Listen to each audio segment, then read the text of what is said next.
The Nevada sun beat down mercilessly on the SEAL training base, turning the asphalt into shimmering waves of heat. At 7 in the morning, the temperature already promised another scorching July day that would push trainees to their absolute limits. But inside the air-conditioned administration building, nobody was thinking about the weather. Nina Valdez stood quietly in the corner of the briefing room, her small frame almost disappearing among the towering male trainees. At 28, she looked even younger, with her dark hair pulled back in a simple ponytail and sharp brown eyes that seemed to absorb everything while revealing nothing. Her file sat on Commander Jackson's desk, suspiciously thin for someone requesting access to one of the military's most elite training programs. "Special training designation," Commander Jackson muttered, flipping through the sparse pages. No previous unit listed. No combat experience summary. No clear rank or background information. Just a vague technical specialist exchange program. Notation that raised more questions than it answered. The other trainees whispered among themselves, their voices carrying just loud enough for Nina to hear every word. Is SEAL training really that easy to get into now? One of them snickered. What's next? They gonna let kids from video game tournaments try out? Nina didn't react. She'd learned long ago that silence was often the most powerful response to ignorance. But she noticed everything, the way they sized her up like she was an intruder, the dismissive glances from the instructors, the assumption that her presence somehow diminished their accomplishments. Sergeant Martinez, the range instructor, barely looked up from his clipboard when he addressed her. "Valdez, you're assigned observer status only. That means you watch, you learn, and you stay out of the way. No actual participation in combat training exercises. No weapon handling without direct supervision. No special treatment just because someone upstairs thought this would be good publicity." The words stung, but Nina had faced worse assumptions before. She nodded once, her expression neutral, and took her place at the back of the group. As they filed out toward the training grounds, she caught fragments of conversations that painted a clear picture of how the next few weeks would unfold. "Diversity hire," someone muttered. "Probably some politician's daughter getting a tour," another added. "Hope she doesn't slow us down when things get serious." Nina was assigned to Block D, the section typically reserved for experimental personnel and special cases. Her room was at the very end of the hallway, isolated from the main trainee quarters. The message was clear. She wasn't really part of the program, just a temporary observer who would hopefully stay invisible and disappear quietly. Her first day confirmed every suspicion she'd had about how this would go. During morning PT, she kept pace with every exercise, matching the grueling routine that had already eliminated several candidates. But when the instructors marked their evaluations, she saw the word "adequate" scrawled next to her name, even though her performance had clearly exceeded that standard. At equipment distribution, she received the oldest gear available. Worn boots with loose soles, a rifle with a sight mount that wobbled with every movement, a backpack with frayed straps that threatened to snap under pressure. When she examined the equipment, one of the supply sergeants shrugged apologetically. "Sorry, that's all we got left for observers. The good stuff goes to actual trainees first." Nina tested the rifle's sight, noted the loose mount and scratched lens, then signed for it without complaint. She'd worked with worse equipment under far more challenging conditions, but nobody here needed to know that yet. During lunch in the mess hall, she sat alone while conversation swirled around her. The speculation had evolved from simple dismissal to more elaborate theories about her presence. Some believed she was there for a documentary. Others thought she was part of some social experiment.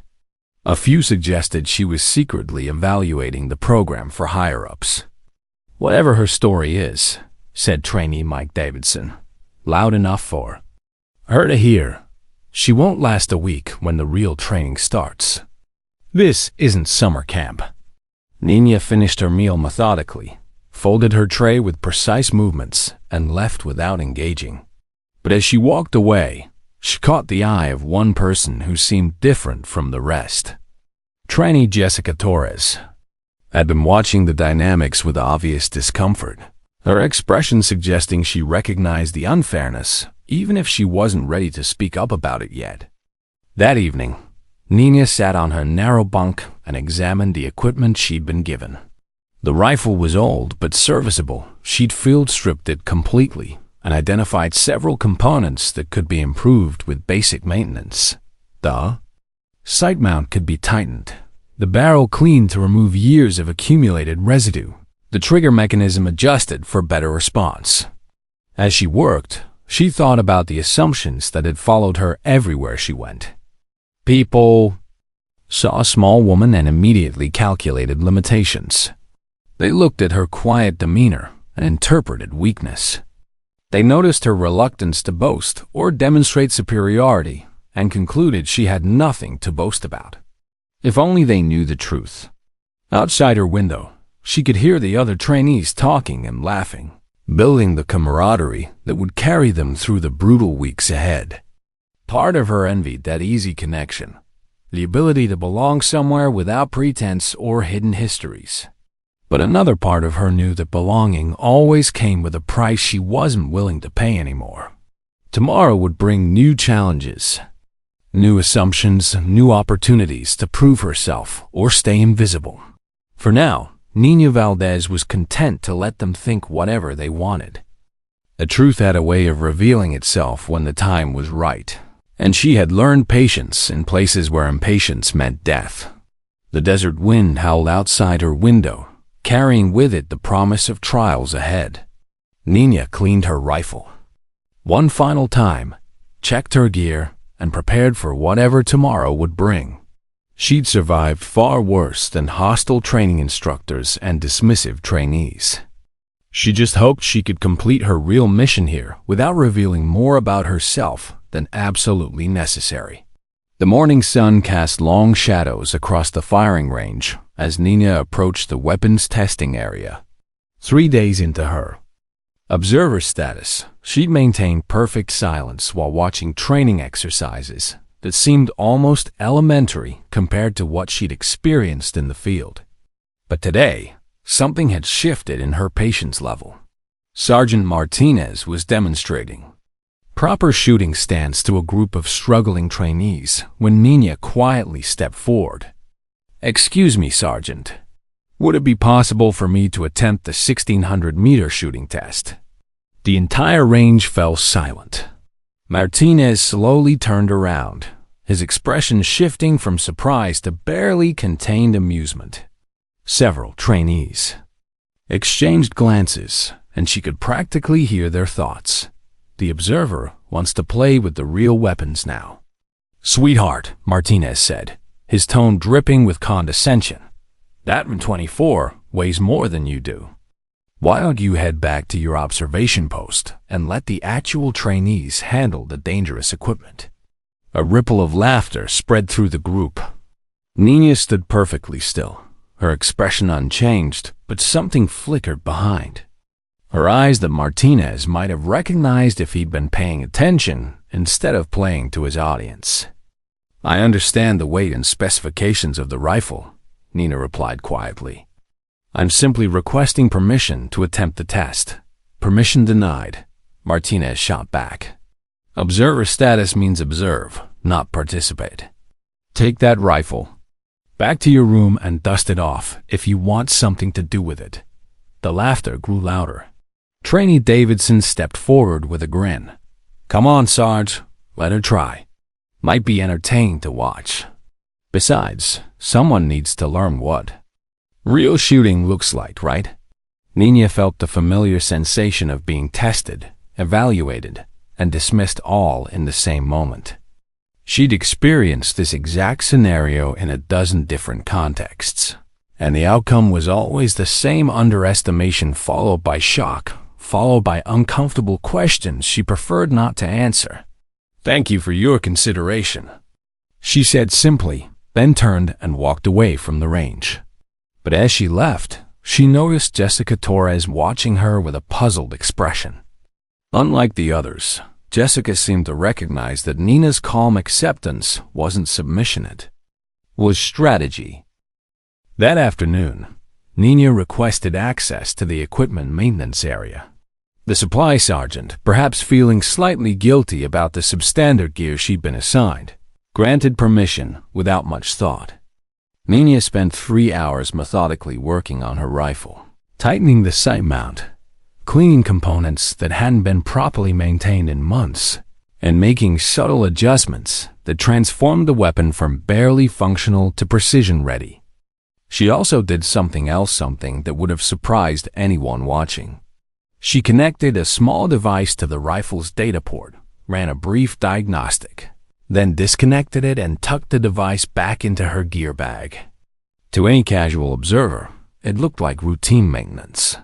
But the device had just confirmed something important. Her rifle was now linked to a database that very few people knew existed. During evening chow, the mess hall buzzed with renewed speculation about the quiet observer who'd had the audacity to request advanced weapons training. The stories had already grown in the telling. Some claimed she'd demanded special treatment. Others suggested she'd argued with Martinez, and a few swore she'd actually tried to grab a rifle without permission. Nina sat alone as usual, methodically, eating her meal while listening to the increasingly elaborate tales. But this time, Jessica Torres approached her table. "Mind if I sit?" Jessica asked. Nina gestured to the empty chair. Jessica sat down and studied Nina's face for a moment before speaking. "I've been watching you for 3 days," Jessica said quietly. "You don't react like someone who's inexperienced. When Martinez talks down to you, you don't get defensive. When the guys make jokes, you don't try to prove them wrong.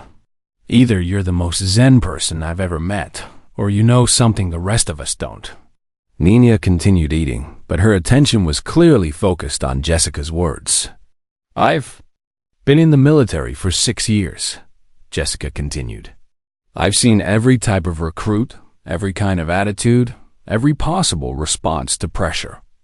But I've never seen someone handle disrespect with the kind of calm you show.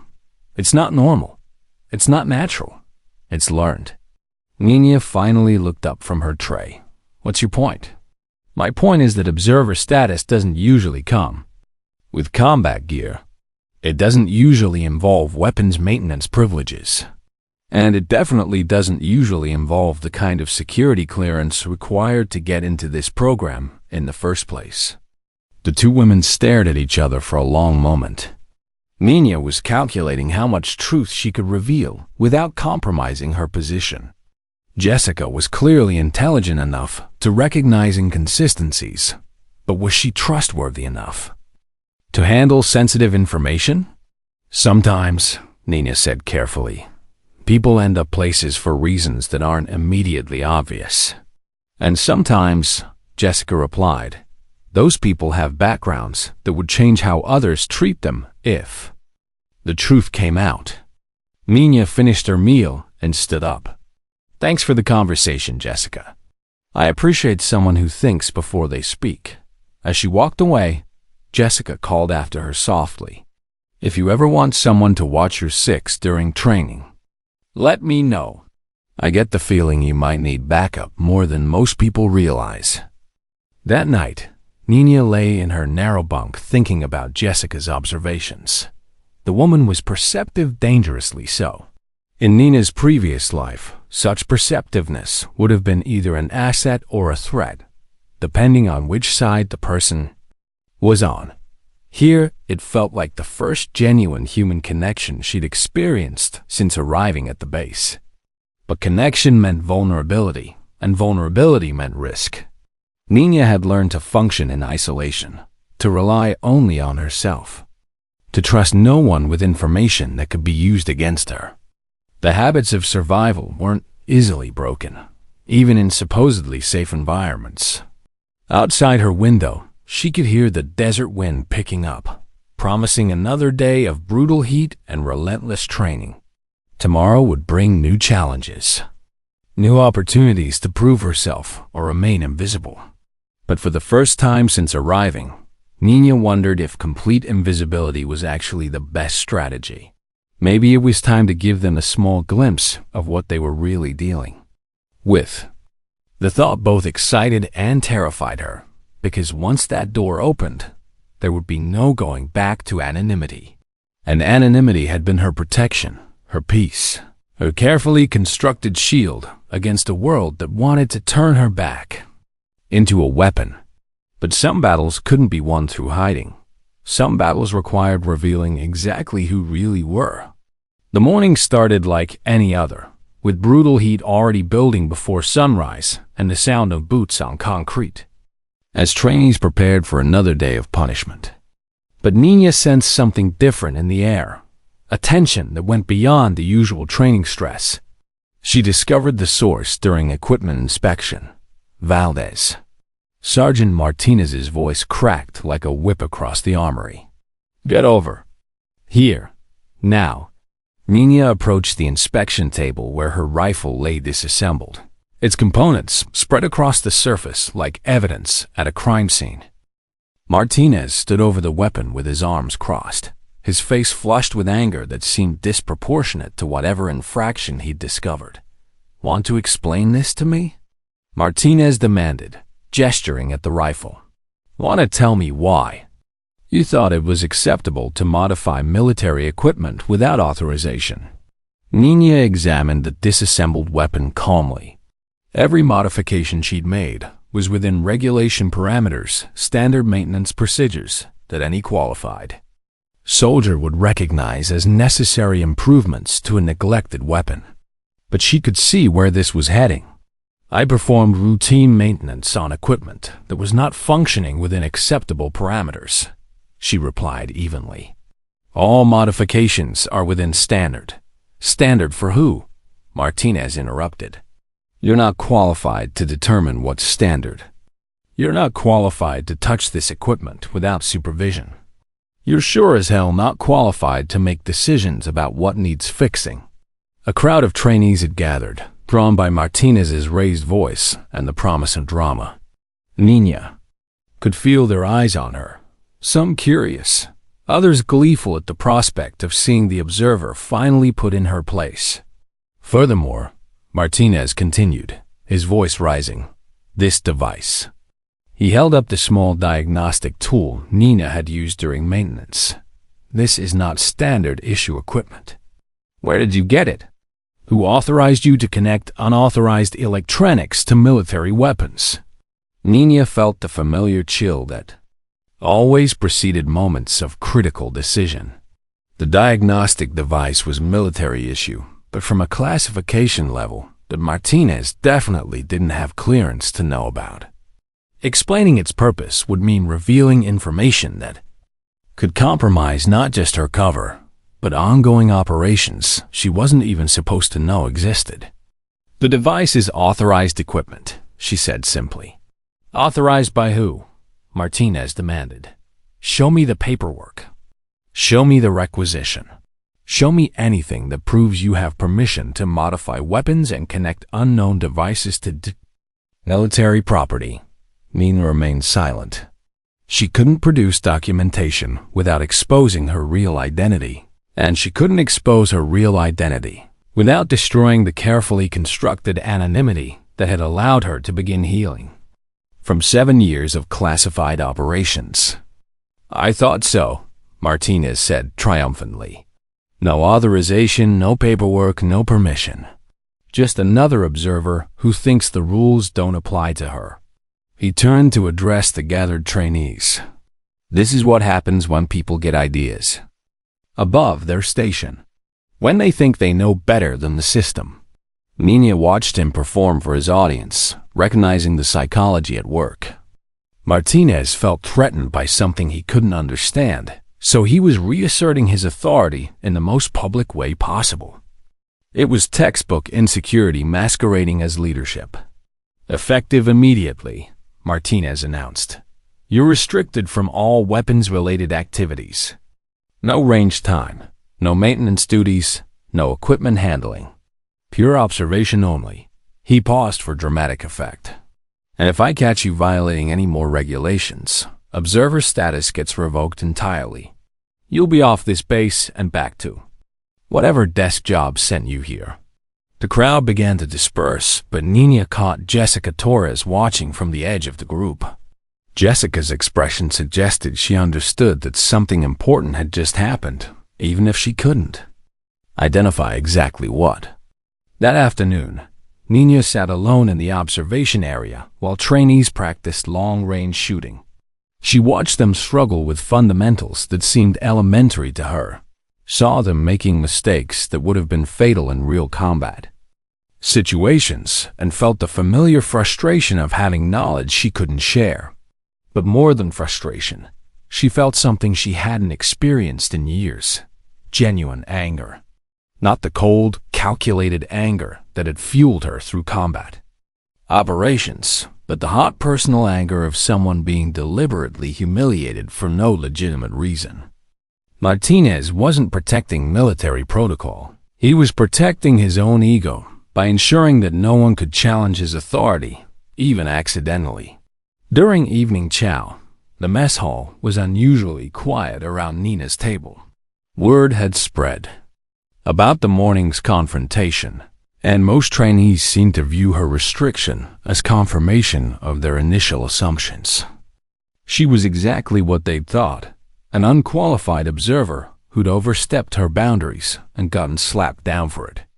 But Jessica Torres had a different perspective. He was scared, Jessica said quietly, sitting down across from Nina. Without invitation. Excuse me? Martinez, this morning. He wasn't angry about unauthorized modifications. He was scared of something he found and couldn't understand. I saw his face when he picked up that device. He had no idea what it was, and that terrified him. Nina studied Jessica's face carefully. Why does that matter to you? Because I've seen that device before, Jessica replied. Not that exact one, but the same type. My brother works electronics for Special Operations Command. He showed me some of their diagnostic equipment once. Stuff that's so classified, he wouldn't even tell me what it does, just that it exists. Nina felt her carefully constructed walls beginning to crack. Jessica was connecting dots that she wasn't supposed to be able to connect, asking questions that led to answers Nina couldn't give. The point is, Jessica continued, whatever your real story is, it's not what they think it is. And Martinez knows it, even if he can't admit it. That's why he's trying so hard to make you look incompetent, because he's afraid of what happens if people figure out you're not. That night, Nina lay awake staring at the ceiling and wrestling with a decision she'd been avoiding since arriving at the base. She could continue accepting the humiliation and restrictions, maintaining her cover until the assignment ended and she could disappear back into anonymity. Or she could reveal enough truth to stop the harassment, knowing that revelation would inevitably lead to questions she wasn't prepared to answer. But there was a third option she hadn't fully considered until now. She could prove her competence without revealing her identity. She could demonstrate her capabilities in a way that would shut down the harassment, while maintaining the mystery that protected her real background. It was risky. It was complicated. It required precise timing and careful execution. But it was also the kind of challenge she'd built her reputation on: achieving impossible objectives with minimal resources, under maximum pressure. Nina smiled for the first time since arriving at the base. Martinez wanted to play games with her credibility? Fine. Let's see how he handled discovering that his quiet little observer was actually a weapon in human form. The only question was whether she could reveal enough truth to earn respect without revealing so much that she destroyed the peace she'd come here seeking. But some battles were worth fighting, even if victory came with a price. Nina spent the next morning doing what she did best: observing, analyzing, and planning. While other trainees went through their routines, she systematically studied the base's training protocols, instructor hierarchies, and informal power structures. Information was her most reliable weapon, and she intended to gather as much as possible before making her next move. The base operated on rigid schedules and established procedures, but like any military installation, it also ran on unwritten rules and personal relationships. Martinez commanded respect through fear and public humiliation, but Nina noticed that several senior instructors seemed uncomfortable with his methods. Commander Jackson maintained authority through competence rather than intimidation. The trainees themselves were divided into unofficial factions based on background, ability, and personality. More importantly, Nina discovered something interesting about the base's shooting records. During her restricted observation time, she'd been watching trainees attempt the advanced marksmanship tests that Martinez had denied her permission to try. The 1,600-meter test had a success rate of less than 30%. The 1,900-meter test, which required hitting targets after a 6-kilometer run without electronic scopes, had never been successfully completed by anyone currently at the base. Never. Nina found this information in the training records. She'd been granted access to as part of her observer status. Officially, she was supposed to be reviewing training methodologies for potential improvements. Unofficially, she was building a comprehensive understanding of exactly what these trainees were capable of, and more importantly, what they weren't. Jessica Torres approached her during lunch with information of her own. "I did some checking," Jessica said quietly, sitting down with her tray. "That device Martinez confiscated? I asked my brother about it. He couldn't tell me much, but he did say the particular model is only issued to operators with Spec Ops clearances above his pay grade." Nina continued eating, but Jessica could see she was listening intently. "He also said," Jessica continued, "that those devices are biometrically locked. They won't function unless they're being operated by someone whose biometric signature is registered in the system. Someone would have to be specifically authorized at a very high level to make one work." This was becoming dangerous territory. Jessica was smart enough to piece together implications that could compromise Nina's carefully maintained cover. But she was also proving herself to be a potential ally, and Nina hadn't had one of those in longer than she cared to remember. "Your brother sounds like he knows his electronics," Nina said carefully. "He knows enough to recognize when something doesn't add up," Jessica replied. "And he's not the only one asking questions. Word is getting around that there's more to your story than meets the eye. Some of the guys are starting to wonder why Martinez is working so hard to keep you away from the weapons." Nina processed this information while finishing her meal. The situation was evolving faster than she'd anticipated. Her plan to demonstrate competence while maintaining anonymity was becoming more complicated as other people began conducting their own investigations. That afternoon, she discovered just how complicated things had become. Commander Jackson summoned her to his office for what he called a routine check-in regarding your observer experience. But when Nina arrived, she found Martinez waiting alongside the commander, both men wearing expressions that suggested this conversation would be anything but routine. "Have a seat, Valdez," Commander Jackson said. "We need to discuss some concerns that have been raised about your presence here." Nina sat down and waited. She'd been through enough interrogations to recognize the setup. Jackson would play the reasonable authority figure while Martinez provided the aggressive pressure. It was effective against most people, but Nina had been trained to resist techniques far more sophisticated than anything these men could devise. "Sergeant Martinez tells me you've been asking unusual questions about our training protocols," Jackson began, "requesting access to records and data that seems beyond the scope of standard observation duties. I was instructed to review training methodologies for potential improvements," Nina replied. "That requires understanding current performance standards and success rates." "Fair enough," Jackson acknowledged.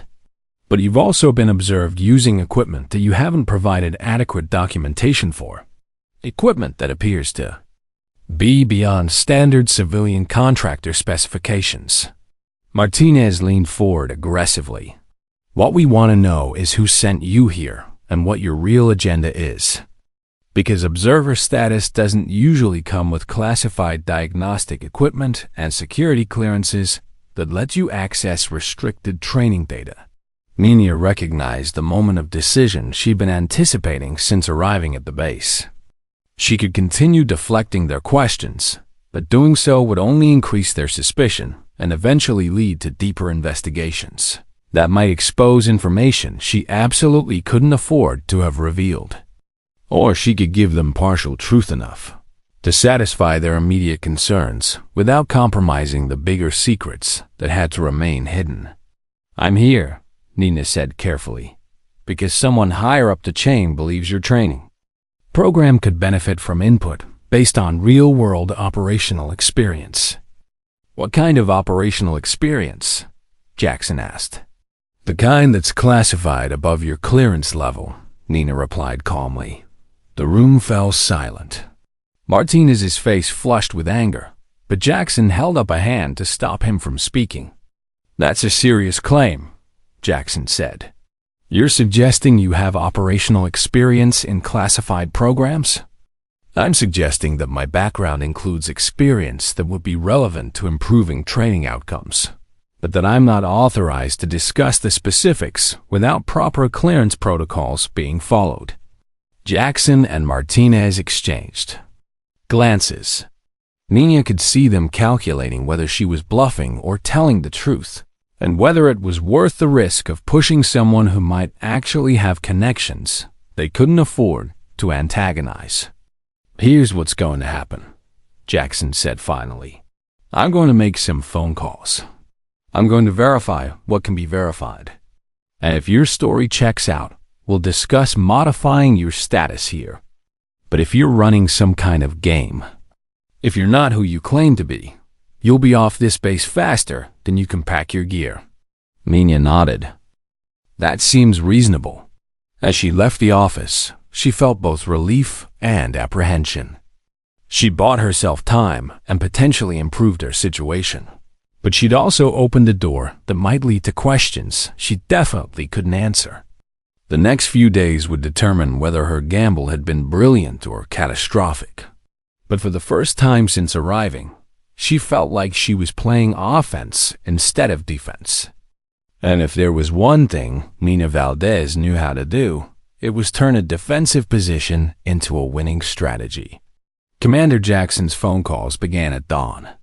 Nina knew this because Jessica Torres had developed the habit of checking in with her during morning PT, and Jessica had noticed unusual activity in the command center. Multiple secure line calls, several staff meetings that excluded normal personnel, and a general atmosphere of tension that suggested something significant was happening behind closed doors. By mid-morning, Nina had her answer. "Valdez, report."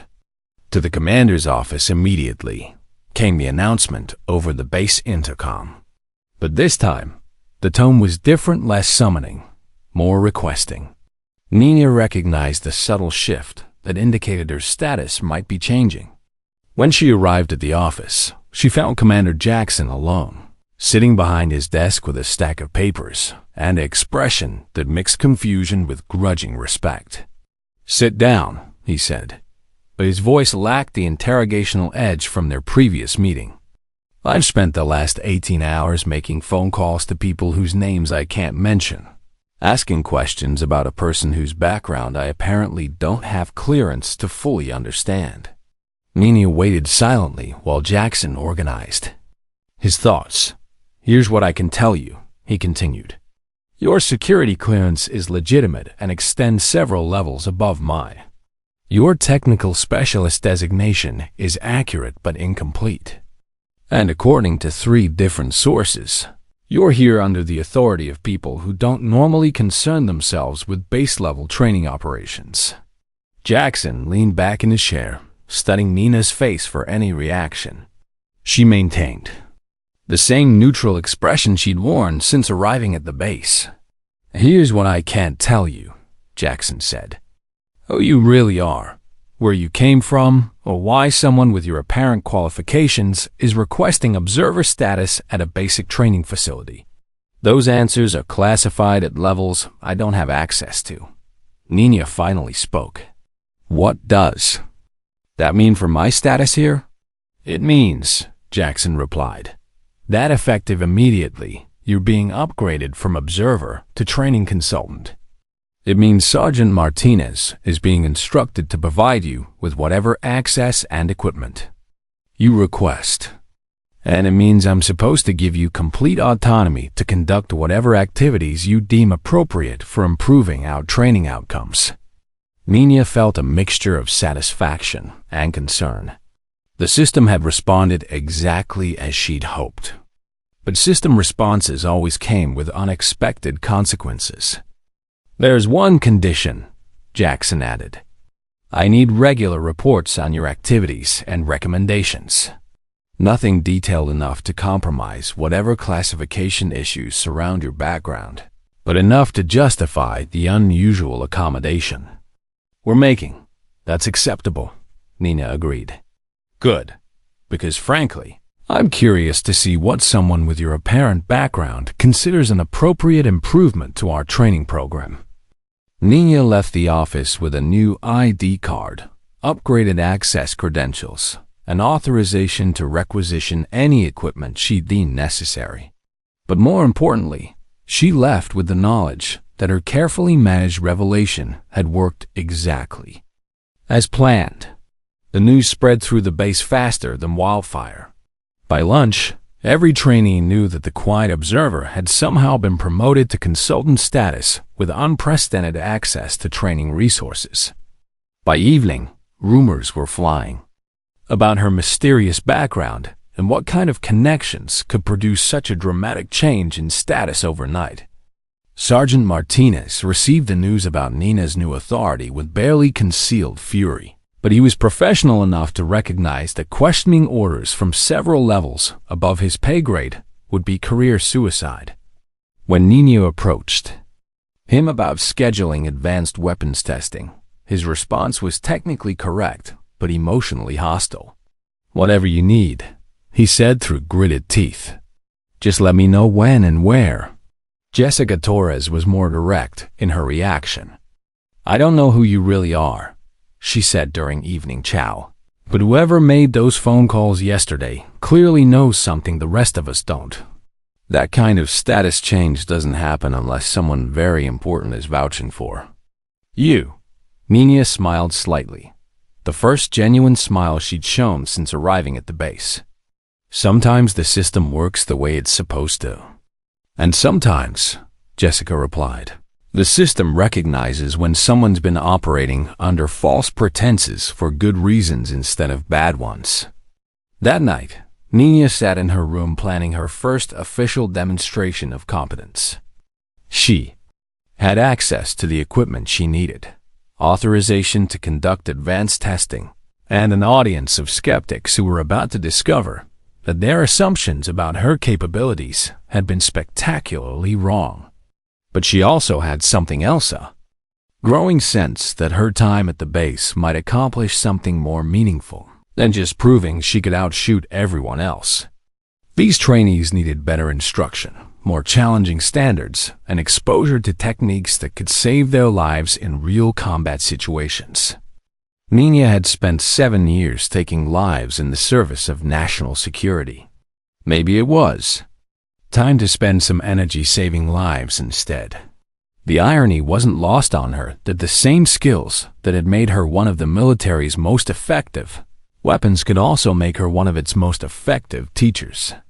Tomorrow she would begin showing them what was possible when training matched the reality of modern warfare. But tonight, she allowed herself to feel something she hadn't experienced in years' anticipation for a mission that didn't involve eliminating targets, but rather developing the people who would carry on the fight after she was gone. It felt like the first step toward becoming someone other than the weapon she'd been crafted to be. And for the first time since arriving at the base, Nina looked forward to tomorrow.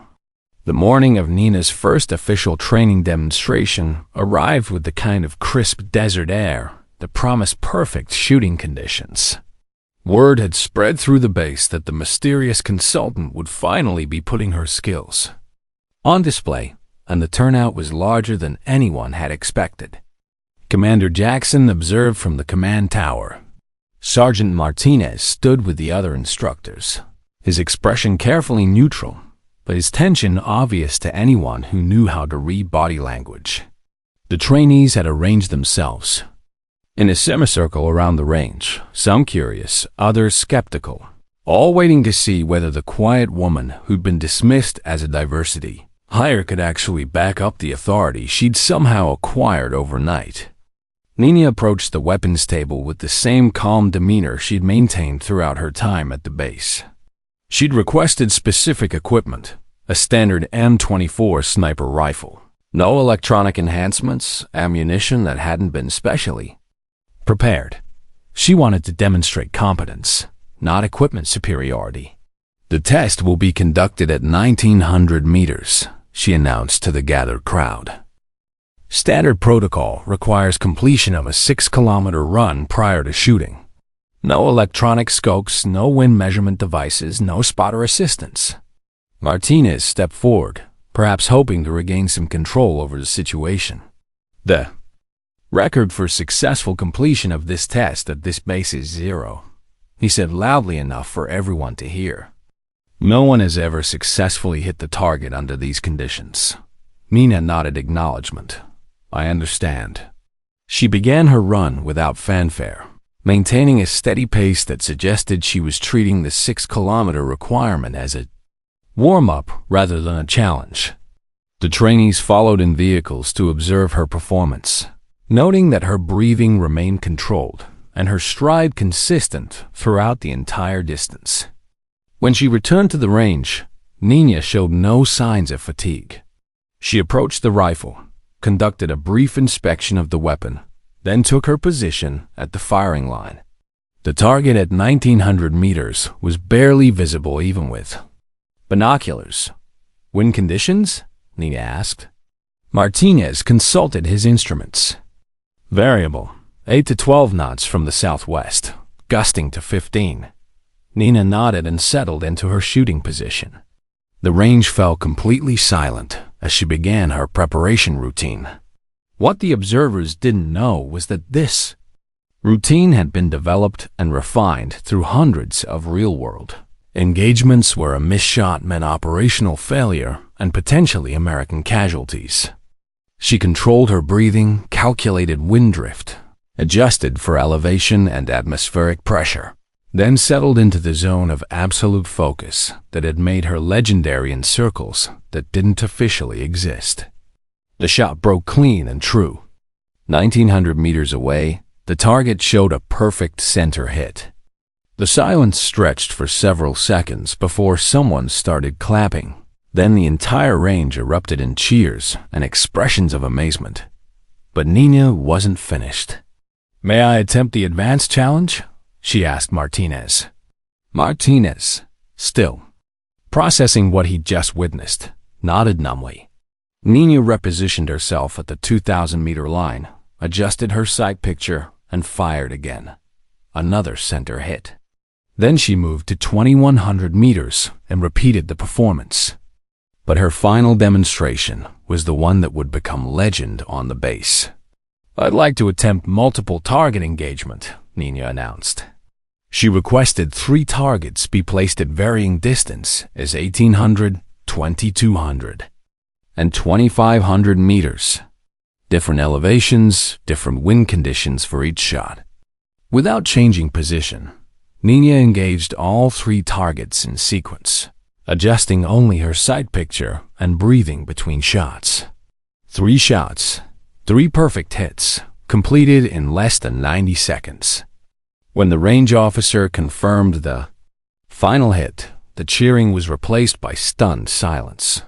What they just witnessed wasn't simply excellent marksmanship. It was performance at a level that suggested capabilities far beyond anything they'd encountered in conventional military training. Commander Jackson descended from the observation tower and approached Nina personally. "That was unprecedented," he said quietly. "I've never seen shooting like that outside of classified demonstration videos." Nina began cleaning her rifle with the same methodical precision she'd shown throughout the demonstration. "The equipment performed adequately," she said simply. Martinez approached slowly, his earlier hostility replaced by something that looked like awe mixed with embarrassment. "Where did you learn to shoot like that?" he asked, his voice barely above a whisper. Nina looked up from her weapon maintenance. "Practice," she replied, the same answer she'd given weeks ago when questioned about her technical skills. But now the word carried different weight, the weight of demonstrated competence that couldn't be dismissed or explained away. Jessica Torres pushed through the crowd of trainees. "That wasn't just practice," she said boldly. "That was operational experience. Real-world experience under conditions that most of us will never face." Nina continued cleaning her rifle, but she could feel the shift in atmosphere around her. The casual dismissal and skeptical assumptions had been replaced by something much more complex: respect mixed with curiosity, admiration tempered by the growing realization that they'd been sharing space with someone whose background was far more significant than any of them had imagined. "I'd like to make a request," Nina said, addressing Commander Jackson. "Permission to conduct voluntary advanced training sessions for interested personnel. Morning sessions before regular training begins. No official credit, no mandatory participation. Just additional instruction for those who want to improve their capabilities." Jackson looked around at the faces of his trainees, seeing expressions that ranged from eager anticipation to nervous excitement. What kind of instruction? Practical marksmanship under adverse conditions, mental preparation techniques, equipment optimization, the kinds of skills that make the difference between adequate performance and exceptional results. Martinez found his voice again. "What qualifications do you have to conduct instructor-level training?" Nina paused in her weapon cleaning and looked directly at him. For the first time since arriving at the base, she allowed a hint of her real experience to show in her eyes. "The kind that can't be put on a resume," she said quietly. The implication hung in the air like smoke from a discharged weapon. Everyone present understood that they'd just been given a glimpse of something much larger than they'd been prepared to handle. Commander Jackson made the decision that would change everything. Permission granted. Voluntary participation only, but full base support for whatever resources you need. As the crowd dispersed, Nina noticed that several trainees approached her directly, not with the casual curiosity they'd shown before, but with the respectful attention that soldiers show to someone they recognize as a superior operator. "Ma'am," said trainee Robert Chun, "I'd like to sign up for those morning sessions if that's possible." "Same here," added Maria Santos. "Whatever you're willing to teach, I want to learn." Within minutes, Nina had a list of 15 volunteers for her unofficial training program. But more importantly, she had something she hadn't expected to find at the base purpose beyond simple anonymity. That evening, as she prepared her training curriculum, Nina reflected on how dramatically her situation had changed. She'd come to the base seeking invisibility and found instead an opportunity to pass on knowledge that could save lives. She'd expected to maintain distance from everyone around her and discovered instead that teaching might be the path to healing she'd been searching for. The demonstration had revealed her competence, but it had also revealed something else, that she still had something valuable to contribute, even if she couldn't return to active operations. For the first time in months, Nina fell asleep with a sense of anticipation for tomorrow. She was no longer just an observer hiding from her past. She was becoming an instructor, preparing for the future. The morning training sessions began before Dawn, with volunteers gathering in the pre-light darkness that preceded the desert sunrise. Nina had requested access to the advanced range facilities, along with specialized equipment that raised eyebrows among the supply staff, but was approved without question given her new consultant status. For 2 weeks, the sessions proceeded without incident. Nina taught breathing techniques that seemed almost supernatural in their effectiveness, equipment modifications that transformed standard weapons into precision instruments, and mental preparation methods that helped trainees perform under stress levels they'd never experienced before. But on the 15th morning, something unexpected happened.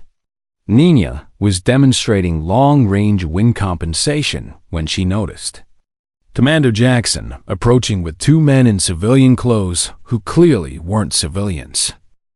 Their bearing, their awareness of surroundings, and their careful observation of her techniques marked them as military intelligence or something even more specialized.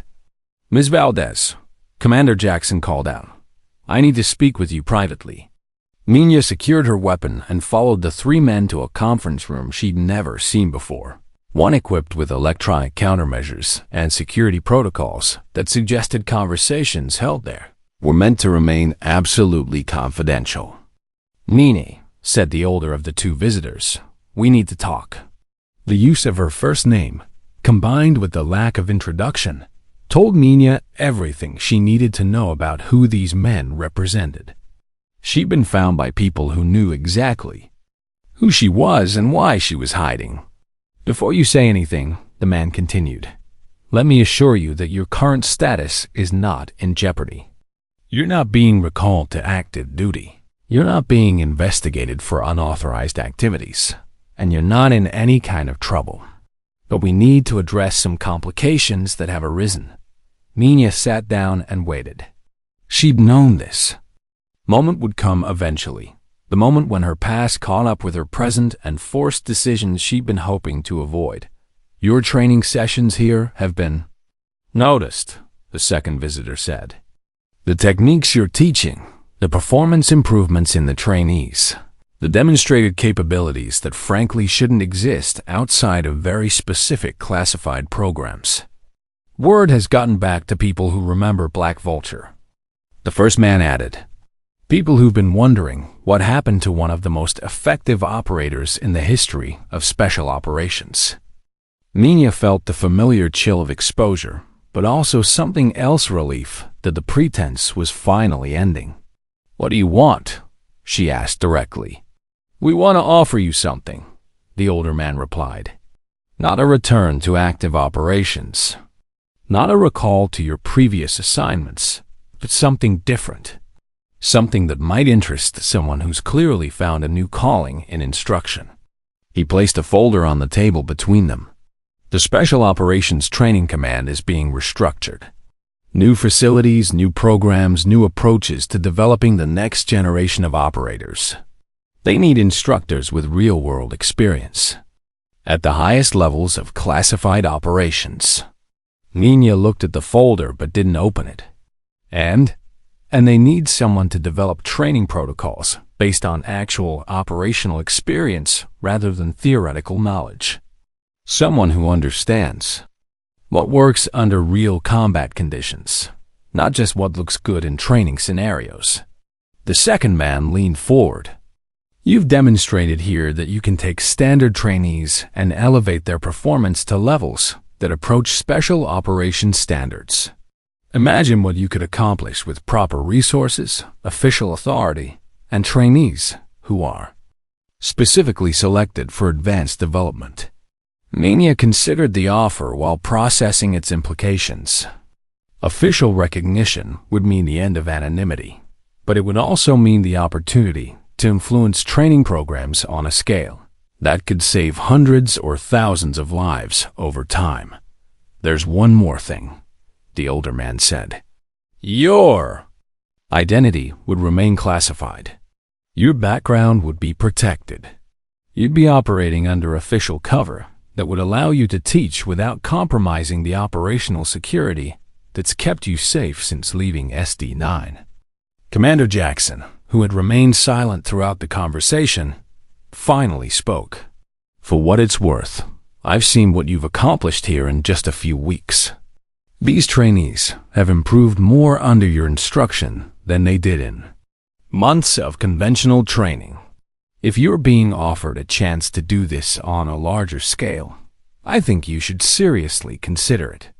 Minya opened the folder and scanned its contents. Advanced training facility, unlimited resources, carefully selected trainees, complete autonomy over curriculum development. It was everything she could have hoped for if she'd been brave enough to hope for anything. But more importantly, it was a chance to transform her years of taking lives into a legacy of saving them. "I need time to consider this," she said finally. "Take all the time you need," the older man replied. "But don't take too long. There are people who could benefit from what you have to teach, and the world isn't getting any safer while we wait for perfect timing." After the visitors left, Nina walked alone to the range where her morning session had been interrupted.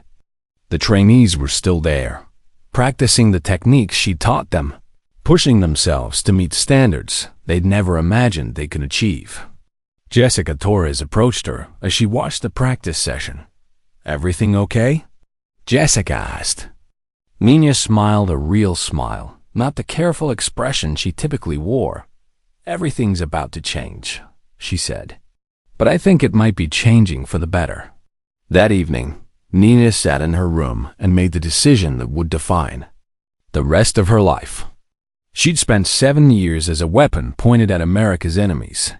Now she had the chance to spend the next phase of her career as a forge that would craft better weapons for future battles. The choice was obvious, even if the transition wouldn't be easy. Black Vulture could remain buried in classified files. But Nina Valdez was ready to step into the light and begin building something that would outlast any individual mission or single operation. She was ready to become a teacher of warriors instead of simply being a warrior herself. 6 months later, Nina stood in front of her new classroom at the Special Operations Training Command facility in Virginia.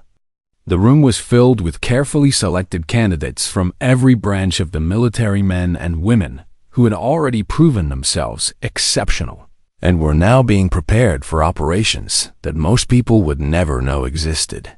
But before beginning her first official lesson, Nina thought back to the Nevada base and the trainees who had unknowingly changed her life as much as she had changed theirs. The morning after accepting the SOTC position, she had conducted one final training session at the Nevada facility. Word had spread that the mysterious consultant would be leaving, and the turnout included not just her regular volunteers, but nearly every trainee on the base.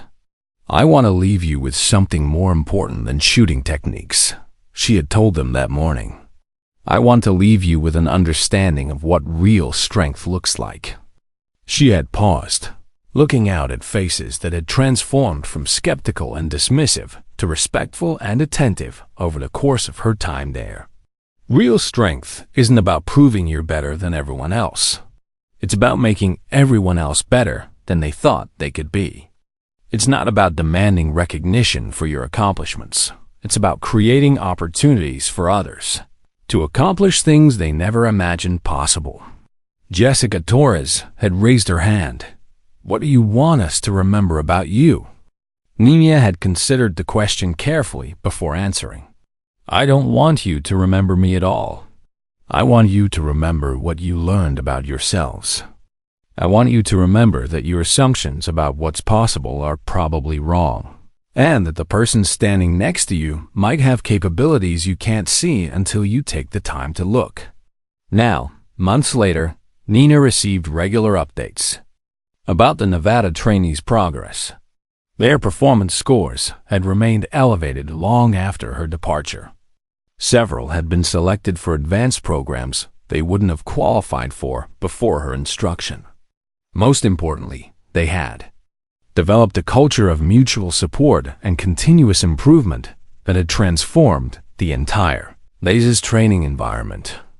But the most meaningful feedback had come from an unexpected source. Sergeant Martinez had requested a private meeting with Commander Jackson to discuss the impact of Nina's time at the base. According to Jackson's report, Martinez had admitted that his initial hostility toward Nina had been based on fear that his own limitations would be exposed by someone operating at a level he couldn't understand. "She could have humiliated me," Martinez had told Jackson. "She could have made me look incompetent in front of everyone. Instead, she found ways to make me a better instructor by showing me techniques I could actually use and improve upon." Nina had responded to this news with a handwritten note to Martinez. "The best teachers are those who learn from their students. Thank you for being willing to learn." At the SOTC facility, Nina's official title was Senior Training Development Specialist, but the trainees called her simply Instructor N. Her identity remained classified, her background protected, her real name known only to a handful of people, with appropriate clearances. But her impact was measured in results that spoke louder than any official recognition could have. Graduation rates improved dramatically under her training protocols. Mission success rates for operations involving her former students reached unprecedented levels. Most importantly, casualty rates dropped significantly among units that had trained under her advanced programs. Nina had found something she'd never expected to discover: peace that came not from hiding from her past, but from transforming it into something constructive. The woman who had once been Black Vulture, the ghost who had eliminated threats in silence and shadow, had become something even more powerful: a teacher who multiplied her own capabilities through every student she trained. Years later, when military historians attempted to trace the origins of the training innovations that had revolutionized special operation preparation, they would find only scattered references to an instructor known as N, whose techniques had somehow spread throughout the special operations community. They would never know that those techniques had been developed through 7 years of classified operations in the world's most dangerous locations, refined through personal tragedy and loss, and finally shared through the quiet dedication of someone who had chosen to build rather than destroy. Nina Valdez had started her journey as a weapon pointed at America's enemies. She had ended it as a forge that created better weapons for future battles. But more than that, she had discovered that the most powerful legacy wasn't measured in confirmed kills or successful missions. It was measured in the number of people who went home safely because someone had taken the time to teach them how to be better than they thought possible. The small device that had once displayed 327 confirmed now sat in a secured drawer, its purpose transformed from recording endings to commemorating new beginnings. And somewhere in Virginia, in a classroom that officially didn't exist, the legend of Black Vulture continued, not as a ghost who eliminated threats, but as a teacher who eliminated the limitations that prevented good soldiers from becoming great ones. Nina had finally found her way home. Not to a place, but to a purpose that honored both who she had been and who she had chosen to become. The mission was complete. The legacy had just begun. If you enjoyed this story, don't forget to hit the subscribe button and become a part of our Everyday Life Stories community. Where are you watching from? Drop a comment below. We love hearing from our amazing viewers around the world.